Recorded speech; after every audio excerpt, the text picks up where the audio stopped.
যুক্তরাষ্ট্রের আসন্ন প্রেসিডেন্ট নির্বাচন সামনে রেখে বিতর্কে মুখোমুখি হয় দেশটির ডেমোক্রেটিক প্রেসিডেন্ট জো বাইডেন এবং রিপাবলিকান প্রতিপক্ষ ডোনাল্ড ট্রাম্প। জর্জিয়ায় আয়োজিত 1.5 ঘন্টার বিতর্কটি সরাসরি সম্প্রচার করে মার্কিন television CNN।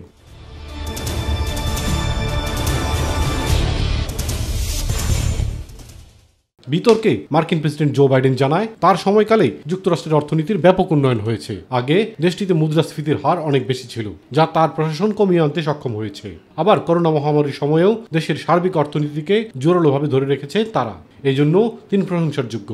I come from Scranton, Pennsylvania. I come of a household where the kitchen table, if the things weren't able to be met during the month, it was a problem.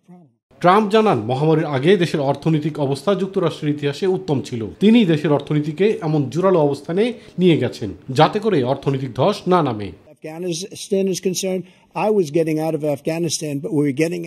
বিতর্কের প্রথম আধা ঘন্টায় Biden কথা বলতে গিয়ে একাধিকবার হোঁচট খেয়েছেন। পরের ভাগে তিনি ট্রাম্পকে পর্নস্টার স্টর্মি দানিয়েলের প্রসঙ্গে আঘাত করেন। এ সময় তিনি ট্রাম্পকে রীতিমতো অপরাধী বলে মন্তব্য করেন বাইডেন।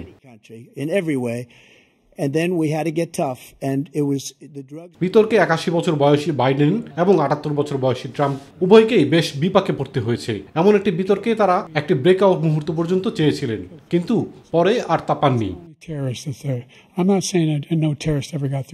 ইলিয়াস কমল, মাই টিভি।